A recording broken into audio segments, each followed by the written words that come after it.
শুরু হবে সেই লেকচার গুলোতে আমাদের কোনো রেকর্ডেড ভার্সন থাকবে না। রেকর্ডেড ভার্সন বলতে বুঝি যে আমি কোনো ম্যাটেরিয়ালস দিব না, মানে আমি এখন থেকে বই থেকেই পড়াবো। So আমি বইয়ের পেজ নাম্বার গুলো বলে দিব বা টপিক গুলো হচ্ছে কি দেখিয়ে দিব যে আমরা কোথা থেকে স্টাডি করছি, সেই অনুযায়ী হচ্ছে গিয়ে আমাদের ইয়াতে আসতে হবে। প্রথমে আমরা আজকে যেটা নিয়ে স্টাডি করবো দ্যাট ইজ অ্যাবাউট, আমরা যেটাকে বলছিলাম যে ডিমান্ড অলরেডি আমরা স্টার্ট করেছি। আমরা একটু চলে যাই, আমরা হচ্ছে কি আমাদের যে রেফারেন্স বইটা আমি দিয়েছি প্রিন্সিপালস অফ ইকোনমিক্স, এটা চ্যাপ্টার 4-এ আছে। করে নি, এটা চ্যাপ্টার 4-এ আছে। এটা হচ্ছে কি আমাদের হাউ মার্কেট ওয়ার্কস এই পার্টটার মধ্যে পড়ে। অর্থাৎ এখন আমরা অলরেডি শেখা শুরু করেছি যে মার্কেট কিভাবে কাজ করে। তো আমরা দেখবেন যে ফার্স্ট ক্লাসে আমি এটার ইন্ট্রোডাক্টরি ক্লাসটাতে আমি দেখবেন যে মার্কেট নিয়ে অনেক কথা বলেছিলাম। So basically, in market, there are two decision maker. Number one is household, another one is ma'am, supplier. আপনার কথা বোঝা যাচ্ছে না ক্লিয়ারলি। আচ্ছা, যদি প্রবলেম হয় তারা জাস্ট চ্যাট বক্সে বলেন, হ্যাঁ তাহলেই হবে। তাহলে ওই অনুযায়ী এখন দেখেন ঠিক আছে? Is it better then before? Yes, ma'am. Yes ma'am. তো আমরা যেটাতে ছিলাম, আমরা হচ্ছে কি আমরা পেয়েছিলাম যে there are two decision maker in an economy. যদি ভুলে যাই আমার সার্কুলার ফ্লো ডায়াগ্রামটাও দেখাতে শর্টকাটে দেখিয়ে আসি খুব ফাস্ট। আমরা যখন সার্কুলার ফ্লো ডায়াগ্রামটা দেখছিলাম, আমরা দেখছিলাম যে আমার একটা ইকোনমিতে দুইজন ডিসিশন মেকার থাকে। যে এই ছবিটাতে আমরা সার্কুলার ফ্লো ডায়াগ্রাম জেনেছিলাম, তো যেখানে দেখেছিলাম যে হাউস হোল্ডের কাজ হচ্ছে গিয়ে এটাও একটা কিন্তু ইকোনমি, এবং সেখানেও দুটো মার্কেট আছে। তো এখানে আমরা দেখেছিলাম যে হাউস হোল্ডের কাজটা হচ্ছে মেইনলি আমার যখন হলো আপনার they actually decide about the demand side, মানে যে বলছিল যে they buy and consume goods and services, মানে তারা ডিমান্ড করে, তো এই জন্যই তারা বাইক কেনে, তারপরে হচ্ছে কনজিউম করে, এটাই বলছে। The other hand the farm, they are actually supplying those goods and services. So in that cases, household actually decide about the demand side and farm decide about the supply side. তো এই যে demand and supply side, যেহেতু দুইজন decision maker এবং তাদের দুইটা কাজ, একটা হচ্ছে ডিমান্ড করছে আর একটা হচ্ছে আপনার বা একটা হচ্ছে ডিমান্ড করছে আর একটা হচ্ছে আপনার এটাকে আমরা যেটা বলতে পারি যে সাপ্লাই করছে।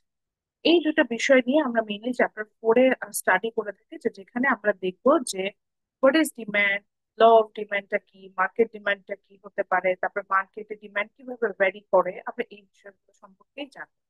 আমরা আমাদের অরিজিনাল যে বই যেটাতে আমরা পেজ নাম্বার 67 থেকে হচ্ছে কি ডিমান্ড সম্পর্কে স্টাডি করতে পারবো, আমাদের যে রেফারেন্স বইটা আছে ওখানে পাবেন, আমি ওদের পেজ নাম্বার দিয়ে দিয়েছি।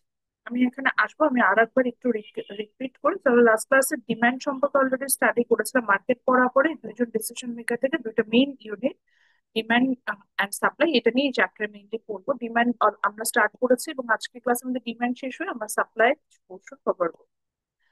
So here we can see that what is demand, বা ডিমান্ডও না বলে আমরা অনেক সময় কোয়ান্টিটি ডিমান্ড বলে থাকি, অর্থাৎ কতটুকু প্রোডাক্ট ডিমান্ড করা হচ্ছে এই বেসিসে।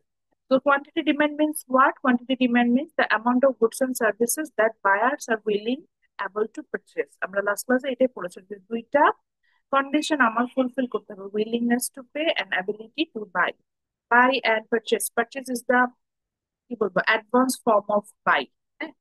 তো যেটা দেখতে পাচ্ছিলাম যে দুটো কন্ডিশন ফুলফিল করে আসতে হবে, আমার ইচ্ছে এবং আমার সামর্থ্য থাকতে হবে। Let's say I have desire to buy a Lamborghini, but I don't have enough money. So in that case, this is my demand. This is not my demand. But for example, I have 2 lakh taka in my pocket, and I have a desire to buy a new model iPhone. iPhone. So I have enough money and I have the desire. So in this versus this will be my quantity demand. আমার desire এবং আমার যেটা হচ্ছে পকেটে যে টাকা, যেটা দুটোই আমার ফুলফিল হচ্ছে।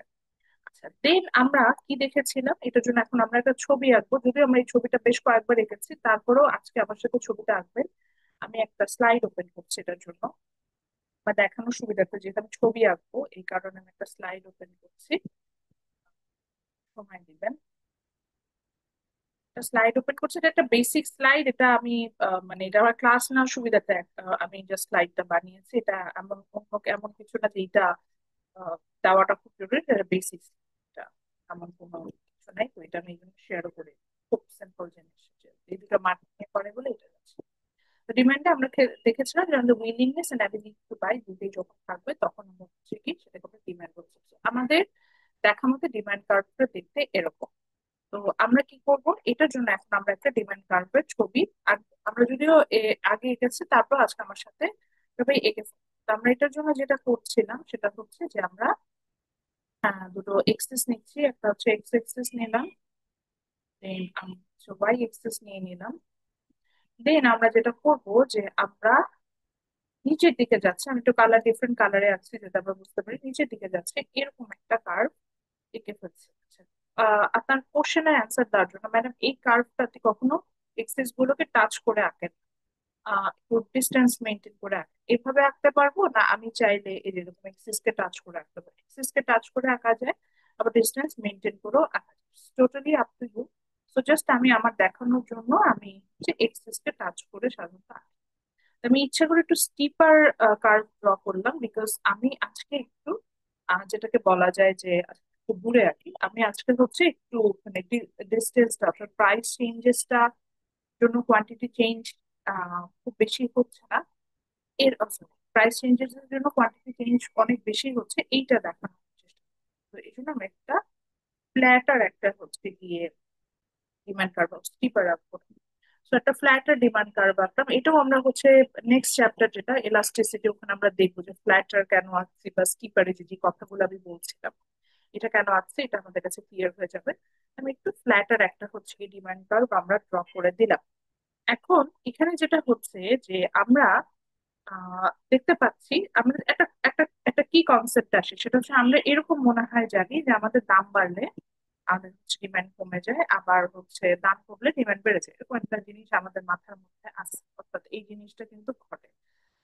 তো এখন দেখি তো যে আসলে যে যে আমরা জানি যে দাম বাড়লে ডিমান্ড কমে, দাম কমলে ডিমান্ড বাড়ে, যে এই ঘটনাটা আসলেও হয় কিনা। তো এটা বোঝার জন্য আমরা যেটা করলাম সেটা হচ্ছে আমি এরকম একটা ফ্ল্যাটের একটা ডিমান্ড কার্ভ ড্র করলাম। করার পরে আমি এটা থেকে কয়েকটা র্যান্ডম পয়েন্ট, এই র্যান্ডম পয়েন্ট গুলো আমার ইচ্ছে, আবারও বলে নিই, আগে র্যান্ডম পয়েন্ট গুলো আমরা মার্ক করবো, তারপরে সেখান থেকে হচ্ছে কি আমরা আঁকবো। So আমি কতগুলো র্যান্ডম পয়েন্ট নিলাম, সেই র্যান্ডম পয়েন্ট থেকে আমি এক্স এক্সিস বরাবর এবং ওয়াই এক্সিস বরাবর আমি স্ট্রেট লাইন গুলো ড্র করছি। তো দেখেন আমি এখানে একটা র্যান্ডম পয়েন্ট নিলাম, অ্যানাদার র্যান্ডম পয়েন্ট নিলাম, যে পয়েন্ট নিলাম সেই পয়েন্ট থেকে কিন্তু এক্সিস বরাবর হচ্ছে স্ট্রেট লাইন গুলো ড্র করছি। আবার হচ্ছে গিয়ে আর একটা র্যান্ডম পয়েন্ট নিলাম এবং সেখান থেকে আমরা এক্স এক্সিস এবং ওয়াই এক্সিস বরাবর আমি পয়েন্ট গুলো নিলাম। বা আমি এটার জন্য পয়েন্ট গুলোর নামও দিয়ে দিলাম, লেটস সে এই পয়েন্টটাকে আমরা দিলাম এ নাম, দেন পরের পয়েন্টটার নাম দিলাম হচ্ছে বি, অ্যাজ ইট ইজ আমরা যে নাম দিলাম, পরের পয়েন্টের নাম দিলাম হচ্ছে C।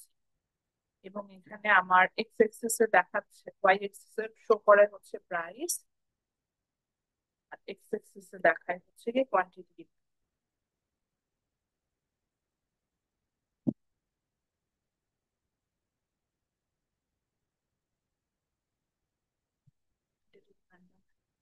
কোয়ান্টিটি ডিমান্ড থাকে। এখন যে আমি র্যান্ডম পয়েন্ট গুলো নিলাম, প্রত্যেকটা র্যান্ডম পয়েন্টের জন্য আমি একটু কোয়ান্টিটি গুলো করে নিই। তো এটা হচ্ছে ধরে যেরকম একদম র্যান্ডম, আমি আমার এমন না যে খুব বেছে হিসেব করে লিখছি, এরকম না, Just আমার কিছু র্যান্ডম প্রফেশন।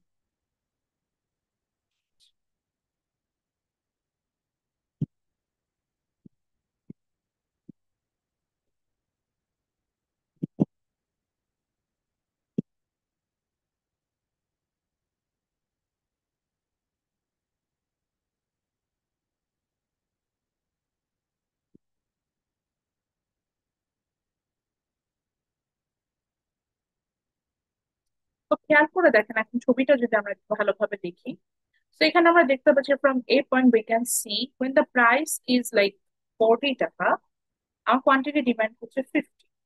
নাও আমি একটু কম প্রাইসে আসলাম, লাইক 40 থেকে 30 তে চলে আসলাম। আর এই 40 থেকে 30, 10 টাকা দাম কমানোর জন্য দেখেন কোয়ান্টিটি ডিমান্ড 50 থেকে 1 লাখে বেড়ে 400 এ চলে গেল। বা আমি যদি 40 থেকে প্রাইস কমিয়ে আরেকটু আসলাম, 20 তে আসলাম, সেটার জন্য আমরা দেখতে পাচ্ছি আমার কোয়ান্টিটি ডিমান্ড 1 লাখে বেড়ে 1000 হয়ে গেল। So what does it mean? It means, একটু খেয়াল করে দেখেন তো যে আমার যখনই দাম কমছে তখন কি আমার ডিমান্ড বাড়ছে না, যেটা আমরা কিন্তু জানি জানি যে দাম কমলে আমরা সাধারণত বেশি ডিমান্ড করি। কিন্তু দেখেন তো এখানে এই ছবিটার মাধ্যমে আমরা এটা প্রমাণ পাচ্ছি না। বা যদি আমি উল্টো আসি, তাহলে আমরা কি জানি যে দাম বাড়লে আমাদের ডিমান্ড কমে যায়। So, আমি যদি উল্টো আসি, 20 টাকাতে আমাদের ডিমান্ড ছিল হচ্ছে 1000, বাট আমরা যখন 20 টাকার ডাবল প্রাইস হয়ে গেল 40 টাকা, তখন ডিমান্ড 1000 থেকে কমে অনলি 50-তে চলে আসে। তাহলে আবার যদি উল্টোটা দেখি, অর্থাৎ দাম কমলে আমাদের, সরি, দাম বাড়লে আমাদের হচ্ছে ডিমান্ড কমে যায়, আমরা কি সেই জিনিসটা দেখতে পেলাম না? দেখতে পাচ্ছি কিনা? পাচ্ছি মনে হয়। তো আমরা এখন এখান থেকে কি করবো, এখান থেকে আমরা ছবিটা আঁকবো। তাহলে এখান থেকে আমরা একটা কন্ডিশন পেলাম না, যেটা যদি অন্য কোনো কিছু কনসিডার না করি, only we consider the price, in that cases there is a inverse or negative inverse, same thing. There is a negative relationship between price and quantity demand, which means when the price increases, demand decreases, or when price decreases, demand increases। এরকম একটা situation কিন্তু আমরা এখানে দেখতে পাচ্ছি। তো সেটাই হচ্ছে আমরা লিখবো। তো আজকে আমরা টাইটেল দিব হচ্ছে ল অফ ডিমান্ড, যেটা বলেছিলাম যে আজকে স্টার্ট করবো হচ্ছে ল অফ ডিমান্ড দিয়ে। তো টাইটেল দেন ল অফ ডিমান্ড, টাইটেল দেন হচ্ছে law of demand. Law of demand title দিয়ে লেখেন when price in, if other things। আচ্ছা, ছবিটা এঁকেছি সবাই? আমরা কি সবাই ছবিটা এঁকেছি? Yes, Yes. ma'am. আচ্ছা, তাহলে আমি ছবিটা তাহলে মুছে দেবো এই কারণ। তাহলে আমরা এখান থেকে একটা লতে আসলাম। লটা কি, এটাই আমি এখন বলার চেষ্টা করছি। এই জিনিসটা যে if other things remaining same, আমি এটা একটু এখান দিয়ে বুঝেছি। when price increases, demand goes down, that means demand decreases, or vice versa, when price decreases, demand increases। যেটা আমরা এই ছবিটা দিয়েও, আমি একটু আগে যে ছবিটা আঁকছিলাম সেখান থেকেও কিন্তু আমরা জিনিসটা দেখতে পাচ্ছি। তাহলে আমরা টাইটেল দিয়ে আমি লটা বলছি, লেখেন if other things remaining same, if other things remaining same, if other things remaining same, if other things remaining same। কিছু বিষয়কে আমি কনস্ট্যান্ট করে নিচ্ছি, কোন বিষয়গুলোকে কনস্ট্যান্ট ধরছি সেটাও আমরা হচ্ছে গিয়ে আমার আমি নেক্সট দেখাবো। তো লেখেন if other things remaining same, when price increases, if other things remaining same। আচ্ছা, আমি লিখছি, আমার মনে হচ্ছে তারা কেউ লিখছেন না। if other things আমি এখানে লিখি, if other things remaining same, যেখানে আমরা এটা বলতে বোঝাচ্ছি হচ্ছে ওর কিছু বিষয়কে আমরা কনস্ট্যান্ট ধরেছি।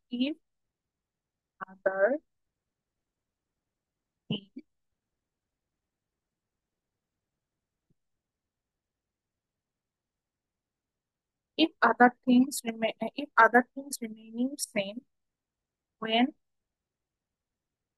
price increases, demand decrease, or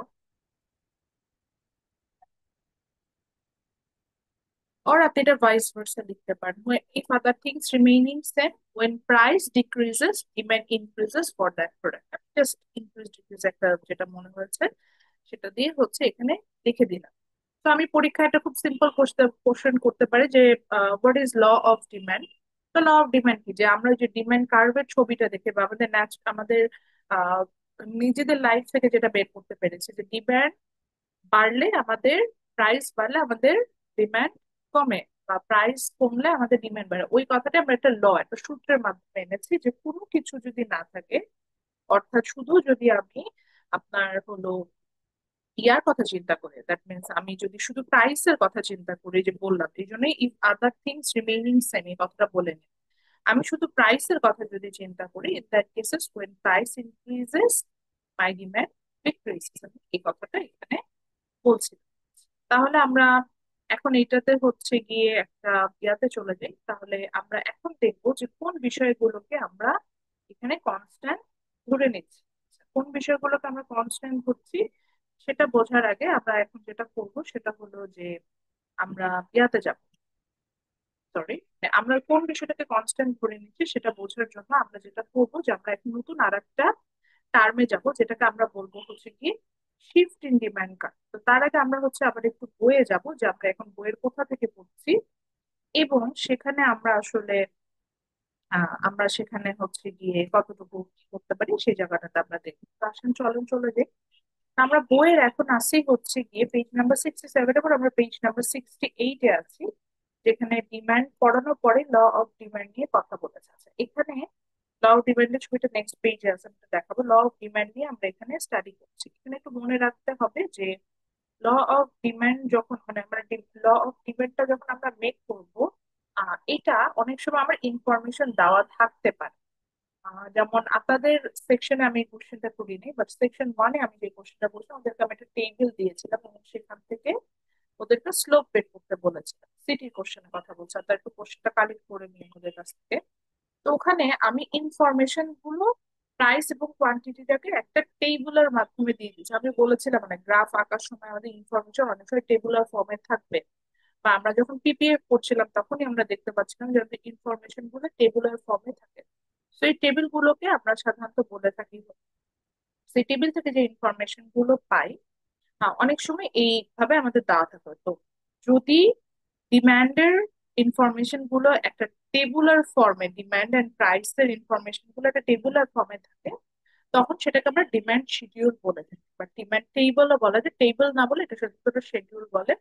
সেটা কি বলছে, demand schedule is a table that shows the relationship between price and quantity demand. আচ্ছা, এত যদি না বুঝি তাহলে বুঝবেন যে এই টেবিলটাতে প্রাইস আর কোয়ান্টিটি, অর্থাৎ এক্স এক্সিস এ কি বসাইতে হয়, ওয়াই এক্সিস এ কি বসাতে হয়, সেটার ইনফরমেশন দেওয়া হয়। আর ডিমান্ড কার্ভ যখনই আঁকবো, ডিমান্ড অ্যান্ড সাপ্লাই বোথ, এখানে আমাদের মনে রাখতে হবে যে আমাদের এক্স এক্সিস এ সবসময় প্রাইস থাকবে, আর ওয়াই এক্সিস এ হচ্ছে গিয়ে কোয়ান্টিটি ডিমান্ড, যেটা সেটা থাকবে। তো এই হলো বিষয়। তো আমরা চলে যাই। এখন আমরা দেখবো যে মার্কেট কার্ভ যেটা, মার্কেট, এগুলা সব হচ্ছে ফুড ফর, মানে আমি এটা বলি ফুড ফর থট এরকম টাইপস এর। তো এটা জাস্ট ফর ইউর থট, এখান থেকে প্রশ্ন করি না, বাট বোঝানোর জন্য যে ফার্দার আমাদের কোনো ইনফরমেশন দিতে ব্যাপার। তো মার্কেটে যখন আমি যাব, আমি দুই ধরনের ডিমান্ড কার্ভ। একটা হচ্ছে আমার ডিমান্ড, ইন্ডিভিজুয়াল ডিমান্ড, যেখানে ধরেন ফর এক্সাম্পল আমি বললাম যে I demand 2 ice cream cone, 3 chocolates, 5 pen, 6 pages of copy, এরকম টাইপস এর আমি ডিমান্ড করলাম। তখন সেটাকে আমরা বলে থাকি হচ্ছে গিয়ে ইন্ডিভিজুয়াল ডিমান্ড, অর্থাৎ নিজের কাছ থেকে যে ডিমান্ডটা করছি। আর মার্কেট ডিমান্ডটা কি বলছে, মার্কেট ডিমান্ডটা বলছি হচ্ছে গিয়ে যেখানে আমার ডিমান্ড, ধরেন আমি ধরলাম যে আমি আজকে একটা আইসক্রিম কোন খেতে চাই, তেমনি ধরেন আপনাদের ক্লাসে অনেকে আছে কেউ 2টা আইসক্রিম কোন খেতে চায়, কেউ 3টা আইসক্রিম কোন খেতে চায়। তো এইভাবে আমার ক্লাসের সবার ডিমান্ডটাকে যখন অ্যাডজাস্ট করবো, অর্থাৎ এখানে যেমন দেখিয়েছে যে Caroline and Nicholas, sorry Catherine and Nicholas দুজন হচ্ছে ইন্ডিভিজুয়াল স্টুডেন্ট আছে। তো তাদের ডিমান্ড ফর আইসক্রিম দেখিয়েছে, এবং তাদের দুজনের ডিমান্ডটাকে অ্যাডজাস্ট করে, অর্থাৎ দুটোকে যোগ করে আমরা যে ডিমান্ড কার্ভটা পেয়েছি ওটাকে মার্কেট ডিমান্ড বলছে। তো চিন্তা করছি যে একটা মার্কেটে অনলি 2 কনজিউমার আছে, আপনার আইসক্রিম মার্কেটে। তো তারা যে যে ইন্ডিভিজুয়ালি ডিমান্ড করে সেটাকে আমরা যখন অ্যাডজাস্ট করছি তখন সেটাকে আমরা বলছি মার্কেট। তাহলে মার্কেট ডিমান্ড বলতে আমরা এখন বুঝবো হচ্ছে গিয়ে যে আমরা যে ডিমান্ডটা করব সেটা হচ্ছে গিয়ে আপনার ইন্ডিভিজুয়াল ডিমান্ড, আর আমরা যেটা হচ্ছে গিয়ে ডিমান্ড করব সেটা হচ্ছে ইন্ডিভিজুয়াল ডিমান্ড। আর আমাদের ডিমান্ড গুলোকে যদি অ্যাডজাস্ট করে দিই তখন এটাকে আমরা বলবো হচ্ছে গিয়ে মার্কেট। তো নেক্সট আমরা যে টপিকটাতে যাব সেটা হচ্ছে কি shift in the demand curve. Next আমরা যে টপিকটাতে যাব এটা হচ্ছে মিড টার্মের জন্য one of the important topic. এখান থেকে আমি প্রশ্ন করবো, এটা কিন্তু আবার বলি না যে this is for your thought, হ্যাঁ, সাম টপিক ফর ইউর থট, আমি কিন্তু এরকম বলি না। তো এই জায়গাটাতে কিন্তু আমি এক্সামে কোশ্চেন করবো, তো এই জন্য হচ্ছে shift in the demand curve, এটা টাইটেল দেয় না, SHIFT, shift in the demand curve, এখান থেকে প্রশ্ন। আচ্ছা, একটু আগে মনে আছে আমি যখন ডিমান্ড কার্ভ পড়াচ্ছিলাম তখন আমি বলছিলাম যে if other things remaining same, আমি কিছু বিষয়কে কনস্ট্যান্ট ধরে গেছি। কনস্ট্যান্ট ধরার পরে বলেছিলাম যে when price increases that means there is an inverse relationship between price and quantity demand. But interestingly, there are some other factor for which maybe when price increases, your demand does not decrease, or when price decreases, your demand does not increase. আরো কিছু reason আছে যেটার কারণে যদি এই reason গুলোকে আমরা consider করি, তখন এই ধরনের ইনভার্স রিলেশনশিপটা আমরা দেখবো না। তো তাহলে যেহেতু আমরা সেই ইনভার্স রিলেশনশিপটা দেখবো না, তাহলে তারা কেমন হবে সেই জায়গাটাতে আমরা হচ্ছে গিয়ে আজকে আমরা যাবো, বুঝবো। সেটার জন্য আমরা চলে যাচ্ছি আবারও, আমরা আমাদের ওই যে স্লাইড, যেটা আমি একটা বেসিক স্লাইড বানিয়েছি ওটা একটু বের করছি, যেহেতু আমরা একটা ছবি আঁকবো। তো এখন আমাদের যে টপিকটা আছে সেটার নাম হচ্ছে shift in the demand curve. এটা ছবি আমরা আঁকবো, এখন আগে ছবি আঁকবো তারপর এটা বুঝবো। আগে এটার জন্য আগের মতোই আমরা হচ্ছে গিয়ে দুইটা ইয়া নিয়ে নিচ্ছি, কি বলে, এক্সিস নিচ্ছি। একটা নিলাম এক্স এক্সিস, ওয়াই এক্সিস নিলাম। দেন প্যারালালি কয়েকটা হচ্ছে গিয়ে ডিমান্ড কার্ভ ড্র করছে, আগের মতনই আমরা ডাউনওয়ার্ড স্লোপিং কতগুলো কার্ভ ড্র করছি।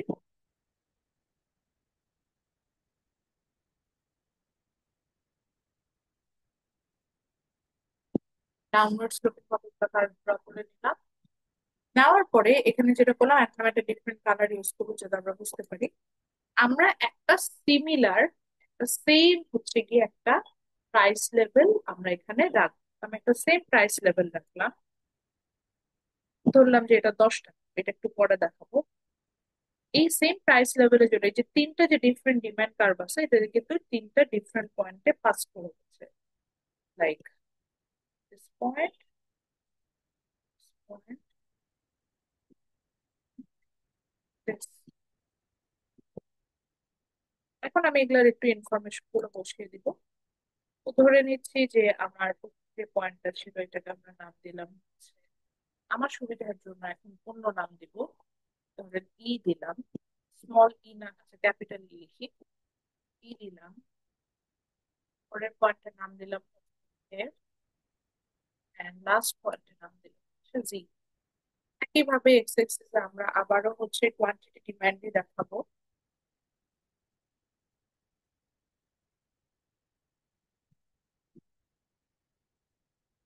আর এক্স এক্সিসে হচ্ছে প্রাইসই দেখাবো।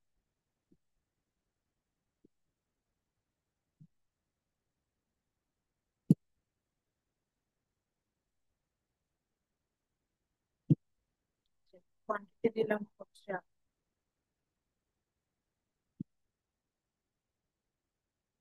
50, 20। এখানে প্রাইস সেম করে নিয়েছিলাম, বললাম 50 টাকা। ছবিটা একটু আঁকের সময় সময় দিচ্ছি।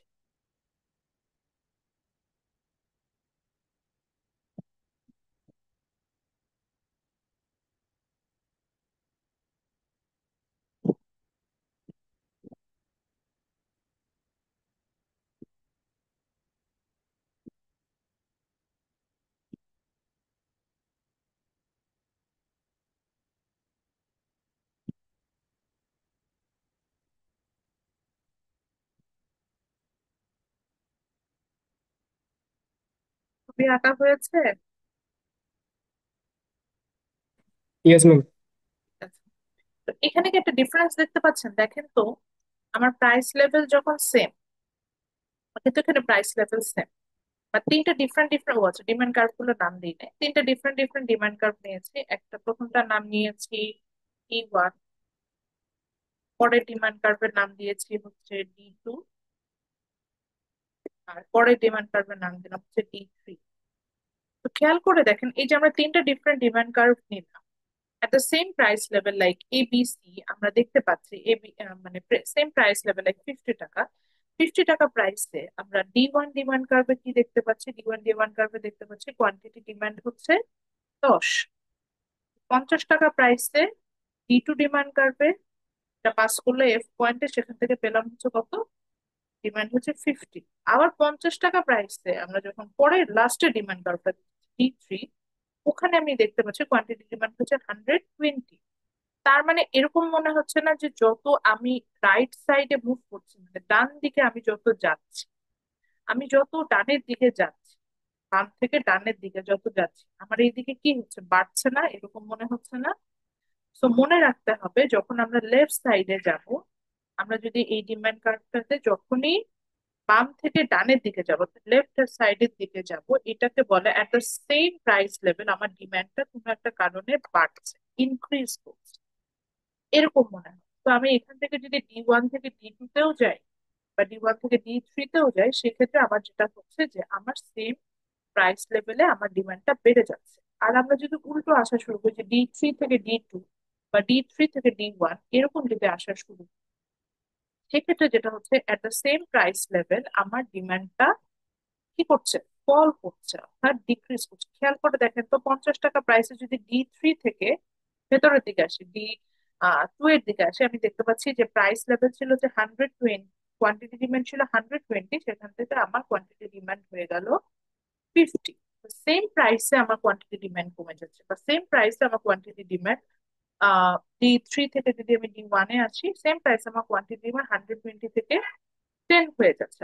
সেম প্রাইসে আমার ডিমান্ড একদিকে আমার যেমন বাড়ছে, আর একদিকে হচ্ছে আমার কমছে। একদিকে যেমন আমার বাড়ছে, আর একদিকে হচ্ছে আমার কমছে। তো এই বাড়া কমার রিজনটা, এটাই হচ্ছে কি আমরা এখন দেখার চেষ্টা করব হলো এই রিজন গুলো কি, সেগুলো নিয়ে আমরা হচ্ছে এখানে রিজনিং গুলো নিয়ে কেন এটা হয় যে একই রকম সেম প্রাইস লেভেলে কেন আমার ডিমান্ড বাড়ে বা কমে, আমরা এটা একটু দেখার চেষ্টা করবো। তার আগে এটা দেখে, এই ছবিটা আমি বই থেকেই আঁকলাম, অর্থাৎ আমি নিজে এখানে কোনো কারিশমা দেখাই নাই। বইয়েও এই ছবিটা দেওয়া আছে, হচ্ছে ফিগার 3-তে। ফিগার 3 আমার পেজ নাম্বার 70-তে, বইয়ের চ্যাপ্টার 4। দেখেন এখানে তিনটা ডিমান্ড কার্ভ এঁকেছে, বই যেভাবে এঁকেছে এক্স্যাক্টলি আমি সেভাবেই আঁকি। তো তিনটা ডিমান্ড কার্ভ নিয়েছিলাম, D1, D2 অ্যান্ড D3। তো D1 থেকে যদি আমি সেম প্রাইসে D2 তে যাই, তাহলে মনে হচ্ছে there is increase in demand. আপনি বললেন যে মানে আমি D3 ভিতরটা থেকে আমি D1 এর দিকে যাব বা D2 এর দিকে যাব, তো যখন আমি ডান সাইডের দিকে যাব, দেখেন সেম প্রাইসে আমার ডিমান্ড বাড়বে। আবার যদি আমি বাম সাইডের দিকে যাওয়া শুরু করি, D1 two D2 two D1 or D2 two D3, অর্থাৎ লেফট সাইড থেকে যদি আমি যাওয়া শুরু করি, তখন দেখা যায় that the same price decrease, অর্থাৎ ডিমান্ডটা আমার কমছে। তো এই জিনিসগুলোকে আমরা বলে থাকি হচ্ছে the shift in the demand curve. আমার এই যে চেঞ্জেস গুলো হচ্ছে, সেই জিনিসগুলো হচ্ছে আমরা এখান থেকে দেখতে পাচ্ছি। এখন কেন চেঞ্জেস হচ্ছে, সেম প্রাইসে কেন আমার ডিমান্ড বাড়ছে বা সেম প্রাইসে কেন আমার ডিমান্ড কমছে, সেই বিষয়গুলো নিয়ে আমরা কথা বলবো। খুবই সহজ। এটার জন্য আমরা প্রথমে চলে যাব হচ্ছে কি, পয়েন্ট গুলো এখানে দেওয়া আছে বই, আমি একটু দেখাই দিচ্ছি করতে গেলে। এই যে ইনকাম, দেন পরের পয়েন্ট হবে price of the related product, তারপর আসবে টেস্ট, এক্সপেকটেশন, সবগুলো পয়েন্ট আমি এক্সপ্লেইন করবো। তবে এগুলো সবই আমরা বই থেকে পড়েছি, আমি বই থেকে রেখেছি এবং বই থেকে এত থেকে। আমি একটু স্লাইডে যাই, যেহেতু স্লাইডে একটা স্লাইড মেক করা আছে, ইজি হবে। এটা ছবিও দেওয়া আছে, আমি ছবিটা একটু দেখাই দিলাম, এই যে এখানে একটা বেসিক। আমরা একটু দেখি যে হোয়াট আর দ্য রিজন। প্রথম যে রিজন, এটা আবার ওই যে আমরা যে লটা পড়েছি, সেই লতেও আমরা যেটা করেছিলাম যে আমরা কনস্ট্যান্ট ধরে নিয়েছিলাম না, যে যে বিষয়গুলো এগুলি কিন্তু সেই বিষয়, প্রথম বিষয়টি কনস্ট্যান্ট ধরে আমরা পাচ্ছি। আচ্ছা, প্রথম যেটা পাচ্ছি সেটাকে আমরা বলি হচ্ছে ইনকাম। একটু চিন্তা করে দেখেন, ধরেন আমরা এখন কোনো কিছু বুঝতেছি না, তার আগে আমরা একটু চিন্তা করে দেখি। আপনি খেয়াল করে দেখবেন যে আপনার যখন ইনকাম বাড়ে, খেয়াল করে দেখেন আপনার পকেটে যদি এখন টাকা বেশি হয়, ধরেন আপনার হাতে যখন আগে বাবা মা 10 টাকা হাত খরচের টাকা দিত প্রতিদিন, দেখবেন যে আপনি কিন্তু ওই কি করবেন, আপনি ক্যান্টিনে যায় ধরেন একটা সিঙ্গারাই কিনবেন, এর বেশি কিন্তু। তো বাবা মা যখন এখন 100 টাকা হাত খরচের টাকা দেয়, তখন আপনি কিন্তু সিঙ্গারা না, সিঙ্গারা খাওয়া বাদ দিয়ে আপনি হয়তো বার্গার। বা বাবা মা যদি হাত খরচের জায়গায় 100 টাকা দিয়ে 200 টাকা দেয়, আপনি ধরেন বার্গারও না, আপনি হয়তো তখন ভালো একটা রেস্টুরেন্টে, ক্যান্টিনেই খান, ভালো একটা রেস্টুরেন্টে যে ভালো একটা খাবার খাচ্ছেন। তো এখন যদি আমি ওই আপনার ইয়াটার কথা চিন্তা করি, সিঙ্গারাটার কথা চিন্তা করি, সিঙ্গারা কিন্তু সিঙ্গারা সিঙ্গারা মতো অ্যাজ ইট ইজ আছে। বাট যখন আপনার ইনকাম বাড়ছে, আপনি কিন্তু সিঙ্গারার ডিমান্ড করেন না, সিঙ্গারার ডিমান্ড কমাই দিচ্ছে।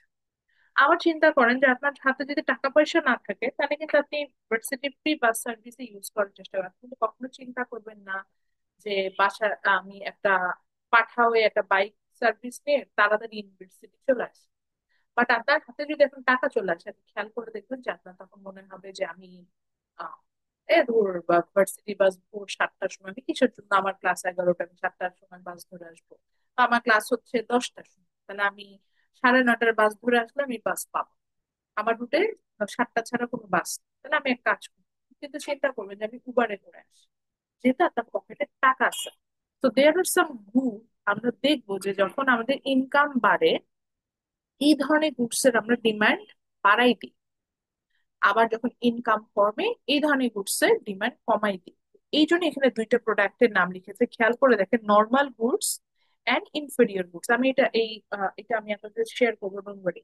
তো normal goods and inferior goods, তো নর্মাল গুডস বলতে কাদেরকে বোঝাচ্ছে? বোঝাচ্ছে, আমি এখন একটু লিখি, এখানে বলতে বোঝাচ্ছে যে যেই গুডস গুলো normal, which means normal goods কি? নর্মাল গুডস হচ্ছে, আমি একটু আমার লেখার জন্য লিখছি, আপনারা বই এটা ডিটেল লেখা আছে ওখান থেকেই লিখতে পারবেন। এই ধরনের গুডস এর ক্ষেত্রে যেটা হয় যে ইনকাম যখন আমার ইনক্রিজ করে, এই গুডস এর ক্ষেত্রে আমার ডিমান্ডটা কি হয়? তখন ডিমান্ডও আমার ইনক্রিজ করে, ডিমান্ডও আমার ইনক্রিজ করে, এই ধরনের গুডস এর আমার ডিমান্ডও ইনক্রিজ করে। আবার যখন ইনকাম ডিক্রিজ করে,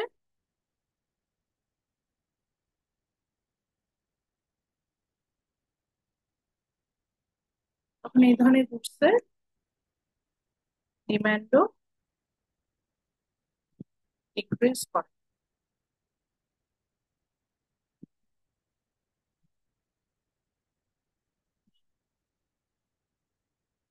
এই ধরনের ডিমান্ডও ডিক্রিজ করে, এটা এক্সাম্পল তো ডেফিনেটলি দিব। তার আগে নর্মাল গুডস এর বিষয়টা বলি, তাহলে আবারও কি বুঝলাম যে এই ধরনের গুডস এর ক্ষেত্রে যেটা হয় যে যখন আমার ইনকাম ইনক্রিজ করে এই ধরনের গুডস এর ডিমান্ডও ইনক্রিজ করে, আবার যখন ইনকাম ডিক্রিজ করে এই ধরনের গুডস এর ডিমান্ডও ডিক্রিজ করে। এটার এক্সাম্পল অবশ্যই লিখবেন, এটার এক্সাম্পল হচ্ছে any kind of luxury product. হ্যাঁ, আমরা এটাকে লাক্সারি প্রোডাক্ট গুলোকে বলতে পারি, লাক্সারি গুডস বলে আমি ইচ্ছা করেছি। যত লাক্সারি প্রোডাক্ট আছে আপনার লাইফে, যেটাই লাক্সারি সেটাই দেখবেন যে আপনার ইনকাম বাড়লে এই ধরনের প্রোডাক্ট আমরা বেশি কিনি। ইনকাম বাড়া মানে যে আপনার ইনকাম বাড়তে হবে তা না, আপনার ফ্যামিলি ইনকাম, আমরা তো জানি আমরা হাউস হোল্ড বিলং। তো আমার ফ্যামিলি ইনকাম বাড়লেও আমরা ওই প্রোডাক্ট গুলো কনজিউম করি। দেখবেন যে আপনার বাসা, আপনার ফ্যামিলি ইনকাম যদি বাড়ে তখন আমরা একটা বড় বাসায় থাকি, ভালো বাসায় থাকি।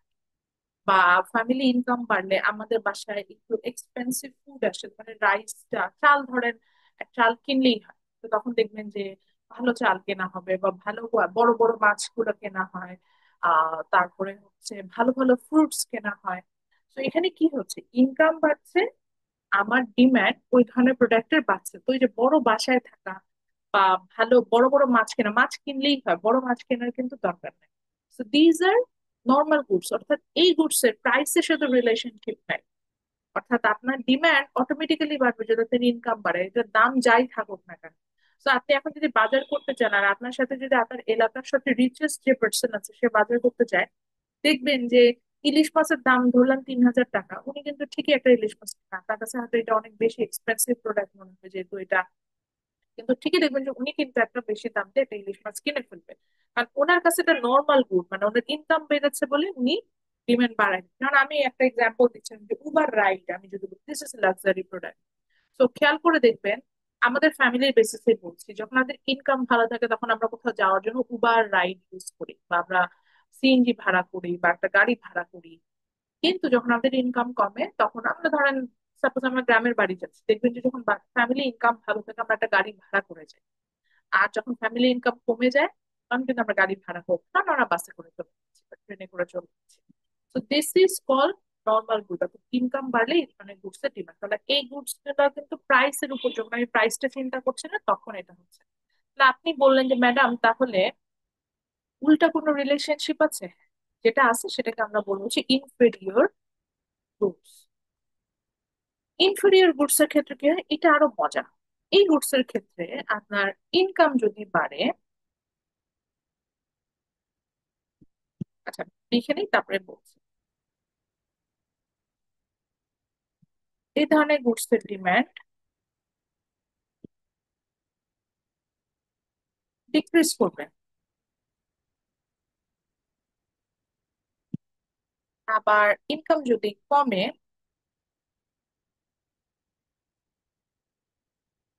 এই ধরনের গুডস এর ডিমান্ড ইনক্রিজ করবে।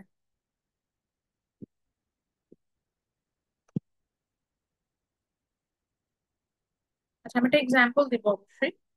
আমার লেখা জায়গা নেই, আপনারা লিখে নেন। এটার এক্সাম্পল হিসেবে লেখেন লো কোয়ালিটি ফুড। এক্সাম্পল হিসেবে দেখেন বেসিক নিড। মানে লেখেন হচ্ছে বেসিক নিড। আমাদের যে বেসিক নিড গুলো, এগুলো সবই ইনফেরিয়র গুডস এর মধ্যে পড়ে। মানে যেগুলো ছাড়া আমরা বাঁচতেই পারি না, এই ধরনের গুডস এর ডিমান্ড গুলোকে আমরা সাধারণত বলি হচ্ছে। আচ্ছা, এখন কি শুনতে পাচ্ছেন? মাঝখানে একটু নেটওয়ার্ক এরর ছিল, এই কারণে এরকম হচ্ছে। এখন কি আমরা শুনতে পাচ্ছি? আমার কথা ক্লিয়ার আছে? Yes, ma'am. নেটওয়ার্ক ইয়ে হলে আমি সাধারণত কথা কম বলি, কিন্তু সবসময় তো আসলে স্টপ থাকা যায় না, তখন ওই যে হয়, ভয়েসটা হেজি হয়ে যায়। আচ্ছা, সো যেটা বলতে চাচ্ছিলাম, এক্সাম্পল হিসেবে লেখেন basic need. Basic need. Then আমি যেটাকে বললাম যে, ধরেন লো কোয়ালিটি রাইস, মানে লো কোয়ালিটি ফুড যেটাকে বলছে, low quality food, low quality cloth, they are inferior good. Or like your bus ride, এগুলা ইনফেরিয়র গুড। কিভাবে আমি এক্সাম্পল দিচ্ছি, ধরেন শুধু বাস রাইড, একটা স্পেসিফিক প্রোডাক্ট আপনি ধরেন বাস রাইড। দেখবেন যে আমাদের ফ্যামিলি ইনকাম যখন কমে যায়, তখন আমরা কিন্তু পাবলিক ট্রান্সপোর্ট, কারণ আমার টাকা নেই, আমার যত কম টাকায় যাতায়াত করা যায় আমরা কিন্তু সেটাই চিন্তা করি। তো এটা হচ্ছে এক্সাম্পল অফ ইনফেরিয়র গুড। দেখেন, ইনকাম যখন আমাদের কমে, উল্টা আমরা তখন বেশি বেশি বাসে চড়া শুরু করি। ইনকাম বাড়লে কি চড়ি না? একটু আগেই বলছিলাম যে ইনকাম বাড়লে তখন আমরা চিন্তা করি যে না, ঠিক আছে, আমরা একটা গাড়ি ভাড়া করে বলি। তাহলে এই যে ইনকাম কমলে এই ধরনের গুডস আমরা বেশি বেশি কনজিউম করি, এগুলোকে আমরা বলছি ইনফেরিয়র গুডস। আবার ইনকাম যখন, আমি এখানে উল্টো লিখে ফেলছি, ইনকাম যখন হচ্ছে কি আমার উল্টো কমে যায়, ডিক্রিজ করে, ইনকাম যখন আমরা উল্টো ডিক্রিজ করে, তখন আমরা এই ধরনের গুডসটা বেশি বেশি ডিপেন্ড করি। আর ইনকাম যখন ইনক্রিজ করে, তখন আমরা এই ধরনের গুডসটার ডিমান্ড কমাই দিই। যেমন দেখবেন যে লো কোয়ালিটির ক্লোথ, কাপড় কিনতে পাওয়া যায় না, দেখবেন যে বাজারে আমরা চাইলে 5-7 হাজার টাকা দিয়েও পোশাক কিনতে পারি, আবার 500 টাকা দিয়ে পোশাক কিনতে পারি। তো দেখবেন 500 টাকা দিয়ে পোশাক আমি কখন কিনবো? বা ধরেন কলম, আমি 200 টাকা দিয়েও একটা কলম কিনতে পারি, আবার 10 টাকা দিয়েও একটা কলম, 5 টাকা দিয়েও একটা কলম কিনতে পারি। দেখবেন যে যখন বাবা পকেট মানি কমায় দেয়, তখন আমি কম দামি কলম কিনি। হ্যাঁ, অল্প টাকায় যেটা দিয়ে না চলতে পারলেই না, সেটা আমরা ইউজ করে থাকছি। আর যখন বাবা পকেট মানি বাড়ায় দেয়, তখন কিন্তু আর এই কম দামি কলমটা কিনি না। তাহলে এই যে কম দামি কলম যেটা ছিল, দ্যাটস অ্যান ইনফেরিয়র। বিকজ যখন আমার বাবা বেশি টাকা দিচ্ছে, পকেট মানি আমার বেশি আছে, তখন আমি কম দামি কলমটা কিনছি না। কিন্তু বাবা যখন কম টাকা দিচ্ছে, আমার পকেট মানে তেমন একটা নাই, তখন কিন্তু আমরা ওই গুডসটা বেশি বেশি কেনার চেষ্টা করি। এটা হচ্ছে গিয়ে ইনফেরিয়র গুডস এর একটা এক্সাম। তাহলে কি আমরা বুঝতে পারলাম? তাহলে দেখেন, এখানে কিন্তু প্রাইসের সাথে রিলেশন নাই, আমার পকেটে কত টাকা আছে, মানে আমার ইনকাম কেমন, সেটার উপর ডিপেন্ড করে কিছু কিছু গুডস নর্মাল হয়ে যাচ্ছে। ইনকাম বাড়লে আমরা এগুলো বেশি বেশি কনজিউম করছি, আবার ইনকাম কমলে আমরা এটা কম কনজিউম করছি। আবার কিছু কিছু গুডস ইনফেরিয়র হয়ে যাচ্ছে, অর্থাৎ ইনকাম বাড়লে আমরা এই গুডস বেশি এটা কনজিউম করিই না। আবার ইনকাম কমলে আমরা তখন এই ধরনের গুডস বেশি বেশি কনজিউম করা শুরু করি। মিনস আমার সেম প্রাইস লেভেলে, আমার কথাটা যেখানে যেটা ছিল, প্রাইস লেভেল কিন্তু সেম আছে, প্রাইসে কোনো হেরফের হয় না। কলমের দাম 5 টাকা 5 টাকাই আছে, কিন্তু কিছু সময় আমি 5 টাকার কলমই বেশি কিনবো যখন আমার ইনকাম কম। আবার কিছু সময় আমি 5 টাকার কলম কমই কিনবো, আমার ইনকাম বেশি। So these are according to income. এইভাবে আমরা হচ্ছে গিয়ে ডিমান্ডটাকে ডিফাইন করি, ইনফেরিয়র আর নর্মাল গুডস। এরপরে আসেন আর একটা সেকেন্ড পয়েন্ট, যেটা সেটা হচ্ছে price of the related product. এটা একটু মুছে দিই তাহলে, ঠিক আছে। Price of the related product. আচ্ছা, প্রাইস অফ দ্য রিলেটেড প্রোডাক্টের বেসিসে আমরা এখানে প্রোডাক্টের দুই ভাগে ভাগ করব। একটা হচ্ছে সাবস্টিটিউট, আর একটা হচ্ছে কমপ্লিমেন্টারি গুডস। তো আমি সাবস্টিটিউটের ডেফিনেশনটা বলছি, ওটা লেখেন, আর আমি ওটা ডিমান্ডের রিলেশনশিপটা দেখেন। তো একটা হচ্ছে কি আমরা বলছি সাবস্টিটিউট, আর একটা আমরা বলছি হচ্ছে কমপ্লিমেন্টারি গুডস। সাবস্টিটিউট বলতে আমরা কি বুঝি? Substitute means the goods which have same level of utility.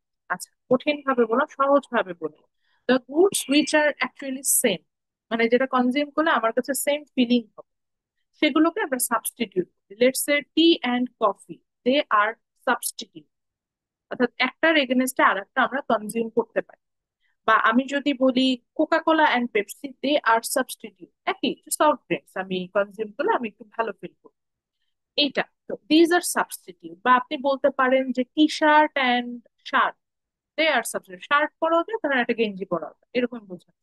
তো দিজ আর সাবস্টিটিউট, অর্থাৎ যেগুলো কোয়ালিটি আমার হচ্ছে গিয়ে সেম, এরকম হলে আমরা হচ্ছে গিয়ে এটাকে আমরা যেটাকে বলি যে, যেটা আমরা বলছি হচ্ছে কি সাবস্টিটিউট।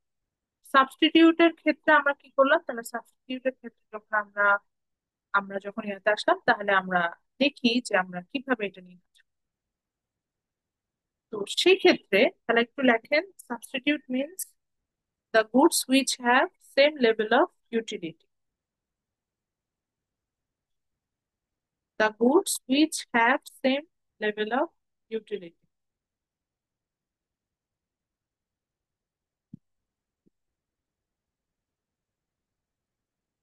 The ম্যাম একটু goods, আবার বলা যায়?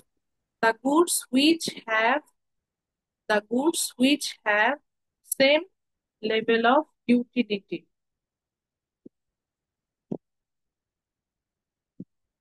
The goods which have same level of utility.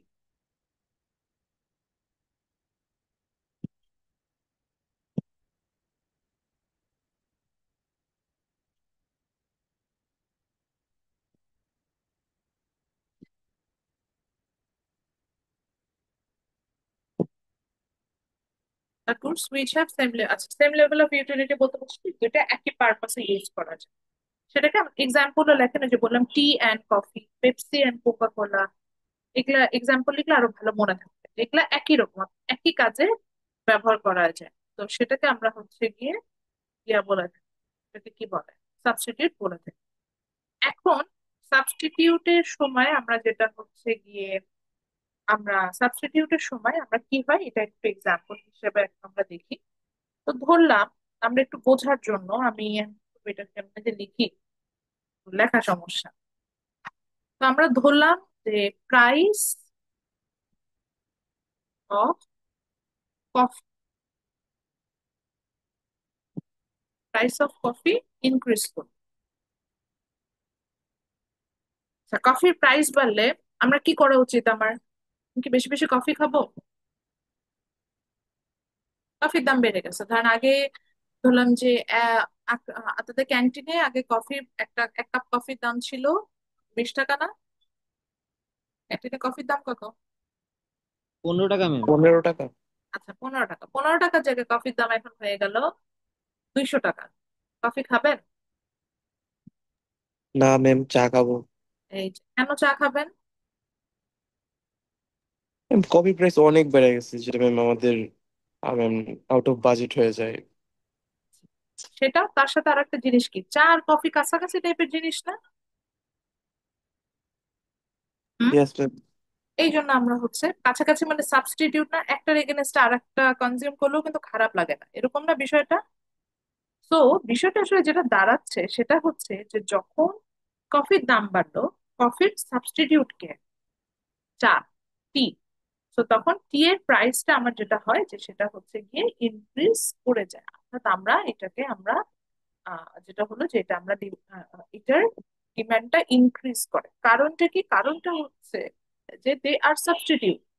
এখন আসলে যদি উল্টো হতো, যেমন আমি বলি যে ধরেন ক্যান্টিনে চায়ের দাম ছিল হচ্ছে 15 টাকা কাপ, কফির দাম হচ্ছিল 15 টাকা কাপ, দুইটার দাম যখন ইকুয়াল হবে তখন কিন্তু আমরা কফি খেতে যাই, কফি একটু বেশি রিচ ক্যাফেইন থাকে।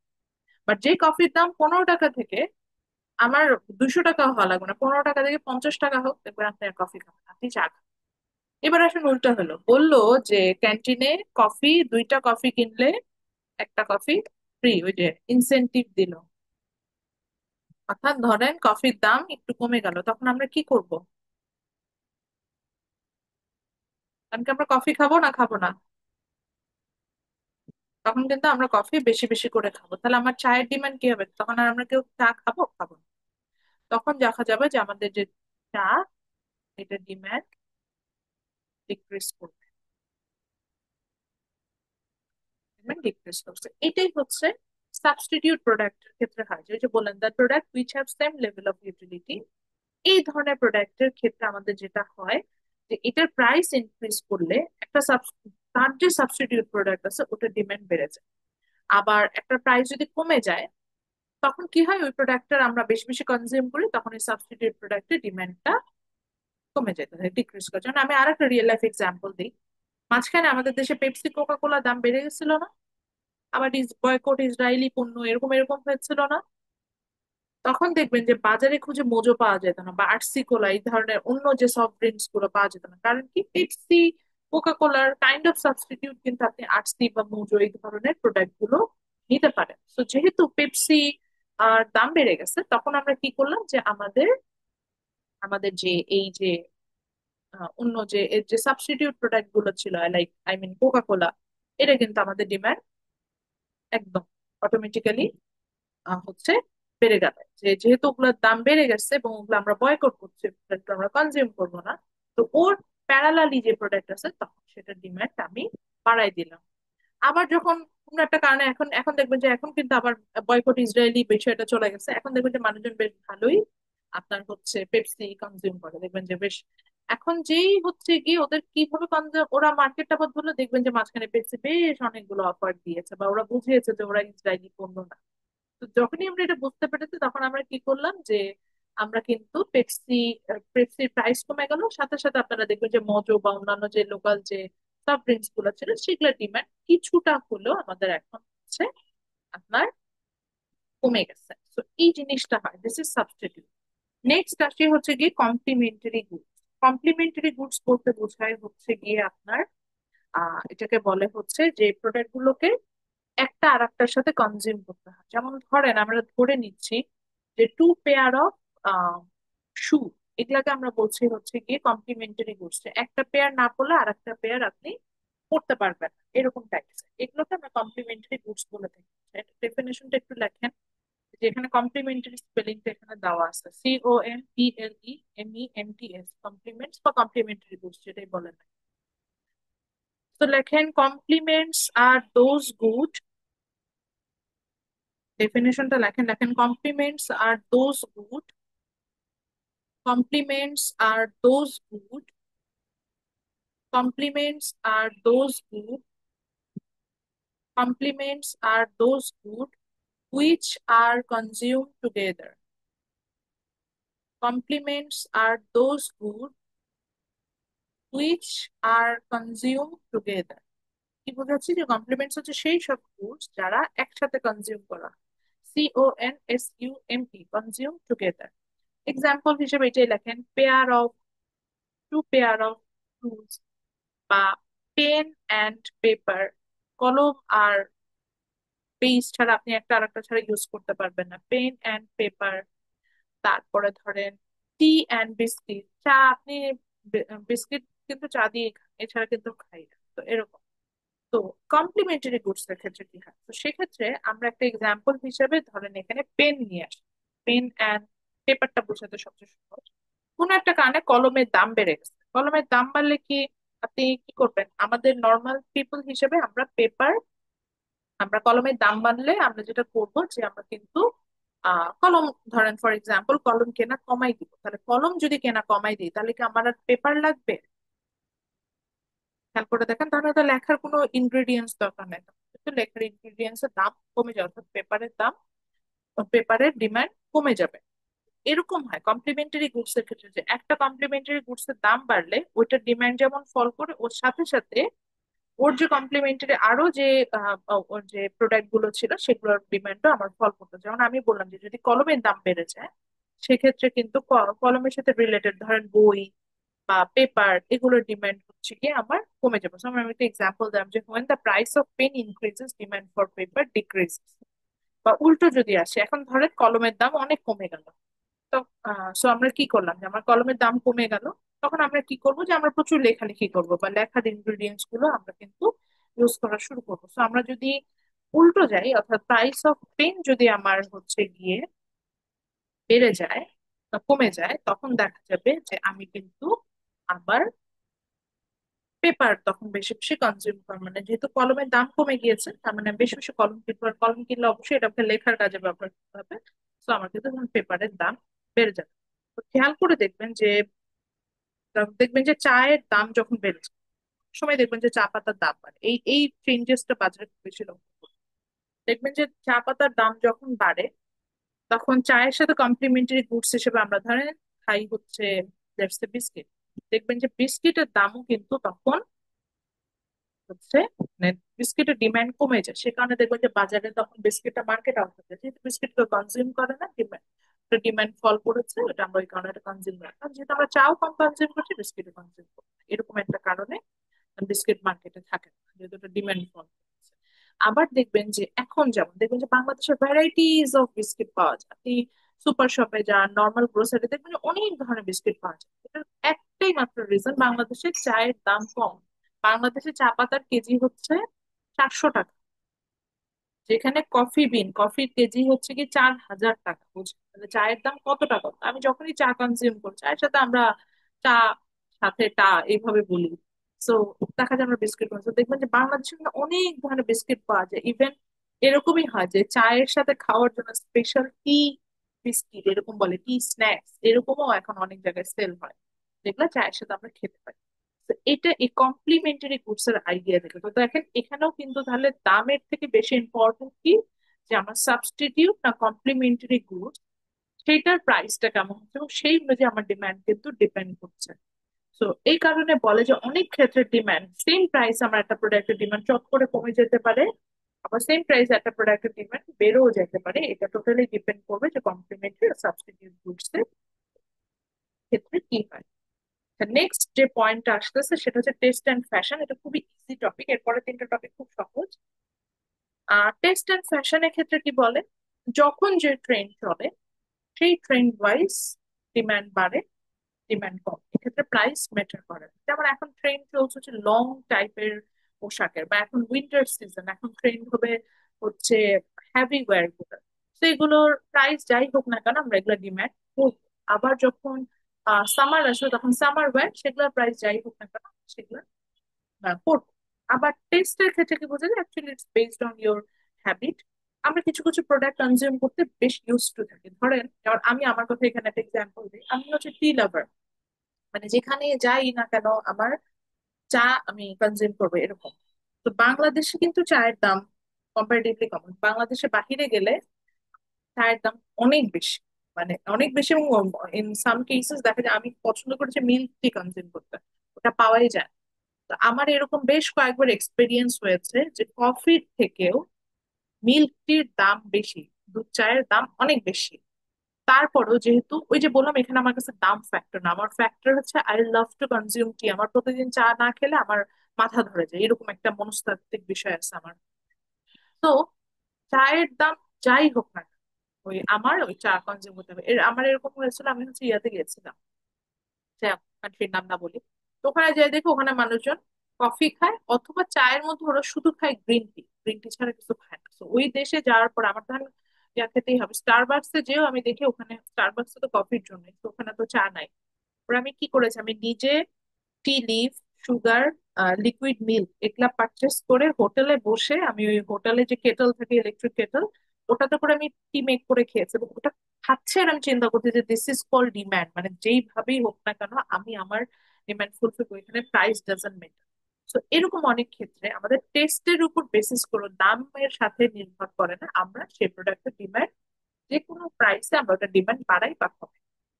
যেমন ধরেন আমি যে বলছিলাম যে ধরেন সাপোজ আপনি ধরলাম যে আপনি ইয়েলো আড়ং ছাড়া পোশাক পরেন, তো আড়ং এর পোশাকের দাম যত, এটাই আপনার টেস্ট টেস্ট বাড়ি আপনার এরকম। বা ধরেন আপনি ধরেন মেয়েদের ক্ষেত্রে বলতে ধরেন একজন শুধুমাত্র শাড়ি পরতে পছন্দ করেন, শাড়ির দাম যতই বাড়ুক না কেন সে শাড়ি পরবে। বা কেউ আছে সে শুধু ওয়েস্টার্ন পরতেই পছন্দ করে, তো ওয়েস্টার্নের দাম যতই বাড়ুক সেটাই কেন। কেউ আছে হয়তো টি শার্ট পরতে পছন্দ করে, টি শার্টের দাম একটা স্পেসিফিক ব্র্যান্ডের টি শার্ট পরতে পছন্দ করে, দেখবেন যে ওটার দাম যতই বাড়ুক না কারণ আপনি কিন্তু ওই ব্র্যান্ডেরই টি শার্ট আপনি কিনে থাকেন। তো এটা হচ্ছে একটা টেস্টের একটা বিষয়, তো এই ক্ষেত্রে প্রাইস ডিপেন্ড করে না। তো প্রাইস যাই হোক না কেন সেম প্রাইসে দেখা যেতে পারে ডিমান্ড বাড়তেও পারে কমতেও পারে। নেক্সট রিজন হচ্ছে এক্সপেকটেশন। মোর স্পেসিফিকলি আমি যদি এখানে এক্সপেকটেশনের কথা বলি, এটা হচ্ছে expectation for the future price. সেটা একটু লিখি, তারা তো ভুলে যাবেন। আমার সাথে এটা একটু লিখে ফেলতে পারেন। এক্সপেকটেশন পয়েন্ট থেকে আমরা যেটা পাচ্ছি সেটা হচ্ছে expectation for the future price.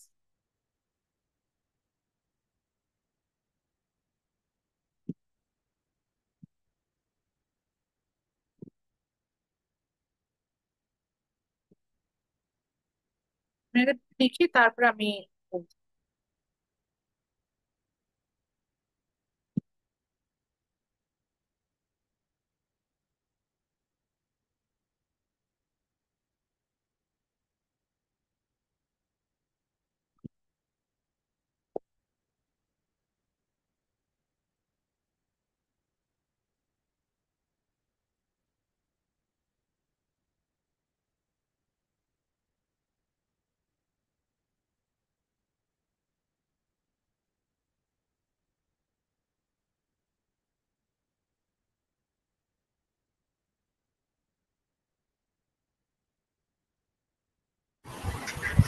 Ma'am, এই শিফট ইন ডিমান্ড প্রাপ্ত বইয়ের কত পেজে? আমি দেখাই দিব। এখন এই যে এটা তো স্লাইড থেকে চলে গেলে এগুলো আবার ইরেজ হয়ে যাবে, তো আমি এটা দেখাবো। এটা শেষ করার পর আবার শিফট ইন, এটা মোস্ট প্রবাবলি সব 70 পেজে আছে, 68 থেকে 70-র মধ্যে। ফিগার 3 পাশে ইনফরমেশন গুলো দেওয়া আছে। আচ্ছা, এক্সপেকটেশনের কথা যেটা বলছিলাম, এটা আমরা বেসিক্যালি এখানে ফিউচার প্রাইসের এক্সপেকটেশন বুঝাই। তো কোন একটা প্রোডাক্টের যদি আমরা চিন্তা করি যে নিয়ার ফিউচার এটার প্রাইস ইনক্রিজ হবে, এই জন্যই বলছে ফিউচার প্রাইস অফ প্রোডাক্ট কোনো কারণে বাড়বে, ভবিষ্যতে বাড়বে, এরকম আমরা বুঝি। প্রেজেন্ট টাইমে আমরা কি করি, এই জন্য লিখছে demand at present. So demand, তখন প্রেজেন্ট টাইমে আমরা কি করি, এটা ডিমান্ডটা বাড়াই। যেমন ধরেন, আমি ধরে নিলাম যে 1 মাস পরে এখন বাজারে অনেক ওয়াটারমেলন পাওয়া যাচ্ছে। সো 1 মাস পরে ওয়াটারমেলনের দাম ধরলাম, এখন ওয়াটারমেলনের দাম 100 টাকা পার পিস। 1 মাস পরে এটার দাম হয়ে যাবে 1000 টাকা। আপনি কি করবেন, আপনি অটোমেটিক্যালি প্রেজেন্ট টাইম, আপনি জানেন যেহেতু ভবিষ্যতে দাম বাড়বে, প্রেজেন্ট টাইমে আপনার ডিমান্ড বাড়ায়। আবার ধরুন উল্টো হলো, আপনি জানেন যে 1 মাস পরে শীতকালীন সবজির দাম কমে যাবে। তো এখন বাজারে কেবল শীতকালীন সবজি উঠা শুরু করেছে, সেটার দাম বেশ বেশি। তো আমরা কি করবো, প্রেজেন্ট টাইমে কিন্তু এটা ডিমান্ড কমাই দেবো। তো এটাই এক্স্যাক্টলি হয় যে যদি কোনো কারণে আমরা বুঝি যে ভবিষ্যতে একটা প্রোডাক্টের দাম বাড়তে পারে, তখন আমরা প্রেজেন্টে এটা ডিমান্ড বাড়াই দিই। আবার যদি বুঝি যে ভবিষ্যতে এটা ডিমান্ড বাড়তে কম বা প্রাইস কমতে পারে, তখন প্রেজেন্টে আমরা এটা ডিমান্ড কমাই দিই। যেমন আমরা দেখবেন যে যে কোনো ফুড বা ভেজিটেবলের ক্ষেত্রে বা fruits এর ক্ষেত্রে আমরা যেটা হয়, সিজনের শুরুতে দাম, আমরা জানি যে সিজনের শুরুতে যেহেতু দাম এখন বেশি, কিন্তু মিড অফ দ্য সিজন দাম কমে যাবে। সিজনের শুরুতে কিন্তু আমরা এরকম ডিমান্ড করি না। আবার যখন সিজনটা শেষের দিকে থাকে, তখন আমরা বুঝি যে ভবিষ্যতে আবার দাম বাড়তে পারবে। তখন আমরা কি করি, তখন যতটুকু কনজিউম করা যায় আমরা কিন্তু কনজিউম করে ফেলি। তো এটাই বলে expectation for the future price. ভবিষ্যতে কি দাম হবে সেটার উপর ডিপেন্ড করে আমরা প্রেজেন্ট টাইমে অনেক কেনাকাটা করি। একদম রিয়েল লাইফ এক্সাম্পল দিয়ে দেখি যে বাবা মা বাসায় অনেক সময় চাল ডাল কিনে রাখে না, পেঁয়াজ কিনে রাখে না। পেঁয়াজ কিনে দেখবেন খাটের নিচে রেখে দেয়, চাল 2 বস্তা চাল কিনে রেখে, জিজ্ঞাসা করবেন দেখবেন যে মা বলবে যে 1 মাস পরে দিয়ে যে, এখন দেখবেন যে অনেকে চাল কিনে রেখে দেবে, বলবে যে এখন তো ওই যে এটা কি বন্যা হবে, বন্যা হলে জিনিসপত্রের দাম বেড়ে যাবে, ভবিষ্যতে দাম বাড়তে পারে, এটা চিন্তা করে চাল স্টোর করে রাখতেছে, যে প্রেজেন্টে ডিমান্ড বাড়াই দিচ্ছে। আবার দেখবেন যে অনেকে ওই যে মাছ কিনে স্টোর করে রাখে, শুটকি বানায় রাখে, জিজ্ঞাসা করলে বলবে যে ভবিষ্যতে তো মাছের দাম বাড়বে, এখন বর্ষাকালে আবার মাছ অনেক পাওয়া যায়। তো এটা হচ্ছে রিজন। তো দিস আর দ্য রিজন। দেখেন এখানে কিন্তু প্রাইস যে এমন না যে এখন চালের দাম কম বা চালের দাম কম্পারেটিভলি কম, যে আমি ডিমান্ড অনেক বাড়াই দিব, এরকম কিন্তু কোনো ঘটনা ঘটে না। এখানে যেটা হয়েছে যে ভবিষ্যতে একটা দামের পরিবর্তন আমরা দেখতে পেতে পারি, তখন আমরা এই চেঞ্জেস গুলো। আচ্ছা, লাস্ট হচ্ছে number of buyers in the market. আমরা এই যে এত কথাবার্তা বললাম না, সারপ্রাইজিংলি এই বিষয় আশয়গুলো কোনোটাই বাংলাদেশে কাজ করে না। কারণটা কি? কারণ number of buyers in the market, number of buyers বলতে বোঝাচ্ছে যে মার্কেটে কতজন ক্রেতা আছে। তো আমাদের দেশে যেটা হয় সেটা হচ্ছে, আমাদের দেশে ক্রেতার সংখ্যা অনেক বেশি। যেমন ধরেন বাংলাদেশে যদি 18 কোটি মানুষ হয়, তার মানে বাংলাদেশে 18 কোটি হচ্ছে কনজিউমারও আছে। তার মানেটা কি? তার মানেটা দাঁড়াচ্ছে যে যত বেশি মানুষ তারা তত বেশি কিনবে। সিম্পলি চিন্তা করেন, 18 কোটি মানুষ আছে, সবাই যদি প্রত্যেকদিন 1 কেজি করে চালও কিনে, তাহলে 18 কোটি কেজি চাল কেনা হয়। তার মানে কত বেশি ডিমান্ড। তো এখানে প্রাইসের সাথে কোনো কাজেই দেয় না। কিন্তু আপনি মালদ্বীপসের দিকে তাকান, মালদ্বীপসে মাত্র 5 লাখ জনসংখ্যা। তা 5 লাখ মানুষ যদি প্রতিদিন ধরলাম যে 1 কেজি করেও চাল কিনে, তাহলে 5 লাখ হচ্ছে ওখানে ডিমান্ড।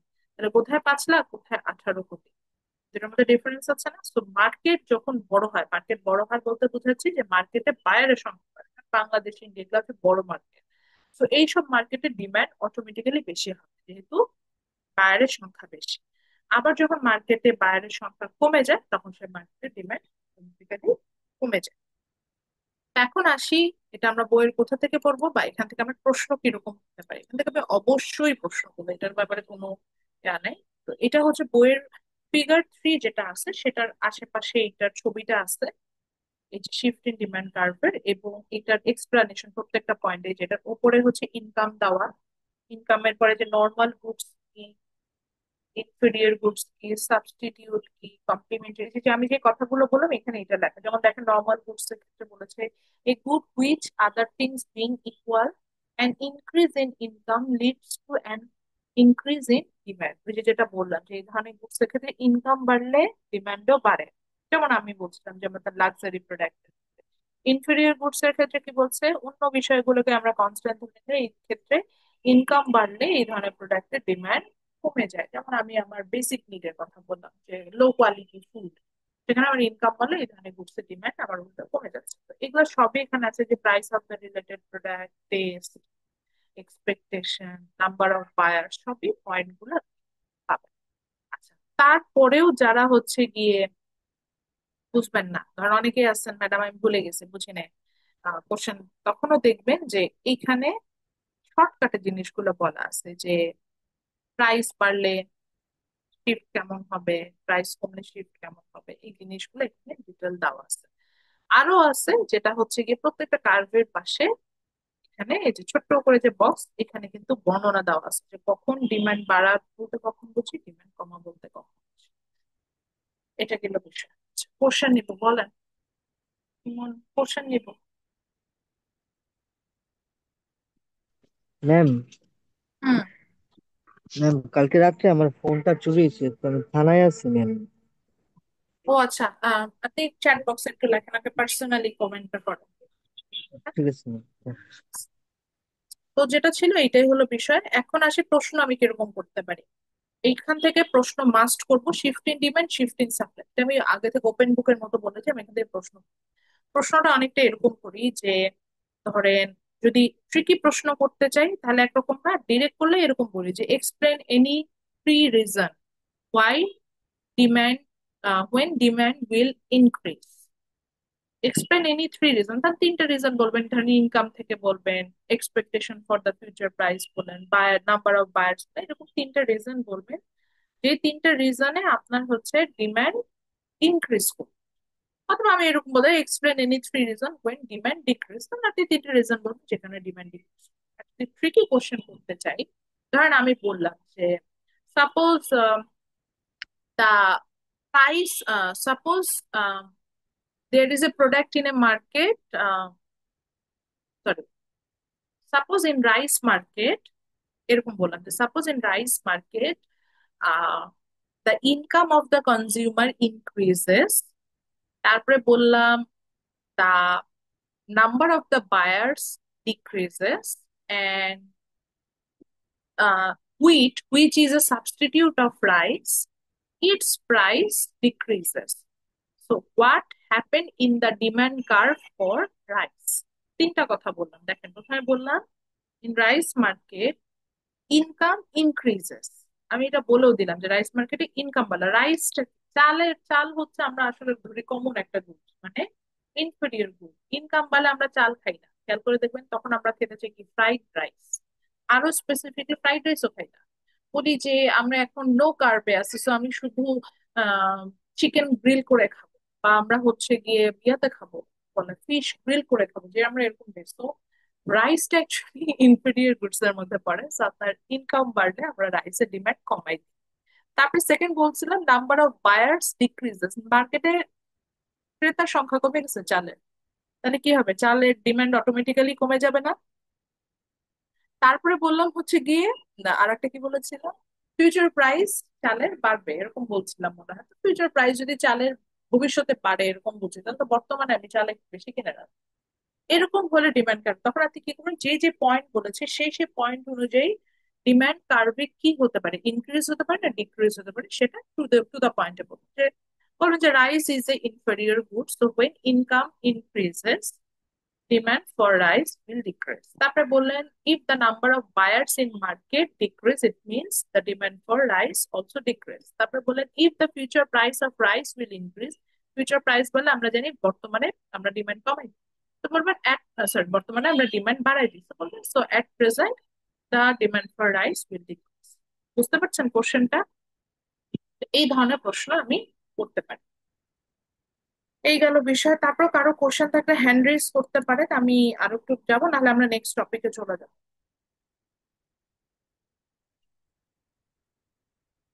আচ্ছা, এখন একটু ব্রেক দিই। এই ব্রেকটা হচ্ছে 2 মিনিট। রেকর্ডিং অন হয়েছে না? Yes, ma'am. Yes ma'am. তো সাপ্লাই যদি ডিমান্ড যদি বুঝি, এরপর সাপ্লাইটা খুব সহজ। সাপ্লাইটা কি বলছে, ওই যে ডিমান্ডে আমরা দুটো পয়েন্ট পেয়েছিলাম না, যে willingness to pay and ability to buy, এইটার জাস্ট আমি সাপ্লায়ার পয়েন্ট অফ ভিউ থেকে দেবো, মানে একজন প্রডিউসার কিভাবে চিন্তা করবে সেটা। আমি আর 5 মিনিট ক্লাস নিব, তো 5 মিনিটের কনসেন্ট্রেশন ধরে রাখলেই হবে, তাহলে আমাদের ক্লাস টাইম ওভারঅল কভার হবে। তো সাপ্লায়ারের ক্ষেত্রে কি হবে, যে একজন সাপ্লায়ারেরও যদি ইচ্ছে এবং সামর্থ্য বোধ থাকে, তখন সেটাকে সাপ্লাই বলবো। যেমন ধরেন আজকের ক্লাসটা একটা মার্কেট বলতে পারি আমরা। এখানে আপনি হচ্ছেন কনজিউমার আর আমি এখানে প্রডিউসার বা সাপ্লায়ার। তো দেখেন, আমি যদি ইকোনমিক্স না বুঝতে পারতাম, মানে আমার যদি আমি না জানি সাবজেক্টটা সম্পর্কে, তাহলে কিন্তু আমি ক্লাসটা নিতে পারতাম না, মানে আমি সাপ্লাই দিতে পারতাম না। মানে আমার তৈরি করা বা নেওয়ার অ্যাবিলিটি থাকতে হবে।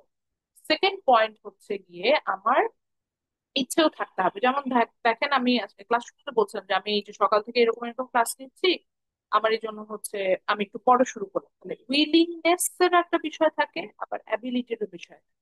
সো যখন একটা ফার্মারের এই দুইটা বিষয়, ফার্মার বলে ফেললাম কারণ ফার্মারদের এক্সাম্পল দিব, যে যখন একটা পার্সনের মানে একজন সেলারের এই দুইটা বিষয়ে কাজ করবে, যে willingness to sell and ability to sell. আবারও বলছি, যে যখন একটা একটা পার্সনের এই দুইটা বিষয়, মানে একটা প্রডিউসারের দুইটা কন্ডিশন ফুলফিল হবে, যে উইলিংনেস অ্যান্ড অ্যাবিলিটি, অর্থাৎ এই আগের বিষয়ের মতো, কিন্তু এখানে হচ্ছে সেল, নট বাই।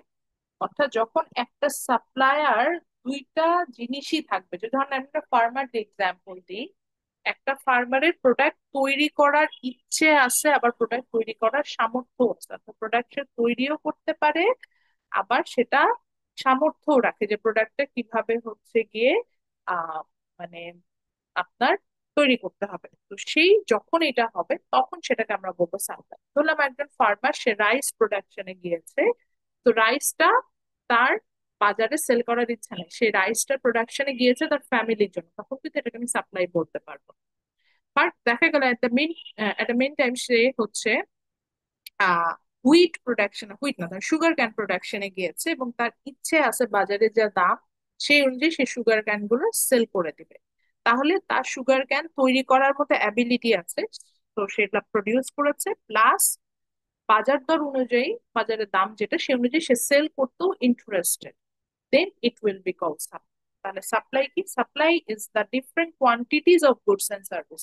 যে ডিমান্ডটাকে যখন ইনকর্পোরেট করে আমরা এইভাবে বলতাম, যে demand is the different quantities of goods and services that a consumer, আর এখানে বলবো that a producer, that a producer are willing to sell and ability to sell at different prices। অর্থাৎ ইচ্ছেও থাকে আর সামর্থ্য রাখে ভিন্ন ভিন্ন প্রাইসে সেল করা, তখন সেটাকে আমরা বলে থাকবো হচ্ছে আপনার সাপ্লাই।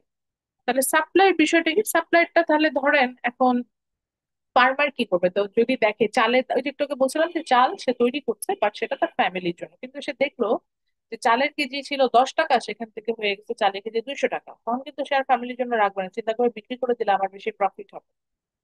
আবার যদি সে দেখে যে না, চালের কেজি 10 টাকা ছিল, এটা কিছুটা কমে আরো কমে গেছে 5 টাকা, সে তো তার মানে যেটা দাঁড়াচ্ছে যে আগে যতটুকু তাও সে একটু সেল করতে দেখবে, তখন বলবে যে না সেল করে কি হবে, আমার তো লস হবে, তার থেকে বাসার জন্য খাওয়াই ভালো। So basically, supply curve or supply has a positive relationship with the variable of y-axis, that means price. So supply যখন আমি রিলেশনশিপটা দেখবো, আমরা এই ধরনের স্লোপ সম্পর্কে জেনে আসছি চ্যাপ্টার 2 তে। তো আমরা দেখেছি যেটা ইট will B upward sloping curve, উপরের দিকে যাবে এরকম একটা কার্ভ হবে। এবং উপরের দিকে যাবে এরকম একটা কার্ভ হওয়া মানে এর প্রাইসের সাথে সম্পর্কটা কি পজিটিভ, মানে দাম বাড়লে আমার সাপ্লাই বাড়বে, দাম কমলে আমার সাপ্লাই কমে যাবে। যেমন আমি এখানে কয়েকটা র্যান্ডম পয়েন্ট যদি নেই, লাইক আমরা এই যে প্রথম পয়েন্ট যেটা দেখতে পাচ্ছি, আমি এটাকে মার্ক করছি, দেখেন হাইলাইট করছে বেসিকলি। তো আমরা এই পয়েন্টটাতে কি দেখতে পাচ্ছি, আমরা দেখতে পাচ্ছি যে এই পয়েন্ট আমার প্রাইসটা বেশ হাই, P1, তো আমি সাপ্লাইটা বাড়াই দিচ্ছি Q1। আবার দেন আমরা একটা নিচের প্রাইসে চলে আসলাম যেখানে আমার প্রাইস কমে P1 থেকে P2 তে নেমে গেল, তখন আমার দেখেন সাপ্লাই Q1 থেকে Q2 তে নেমে, অর্থাৎ সাপ্লাই কমে গেল। তাহলে আবার প্রাইস যখন আরো কমে গেল, ধরেন P1 থেকে P3 তে নেমে গেল, আমি সাপ্লাই আরো কমাই দিলাম Q1 থেকে Q3 তে নেমে।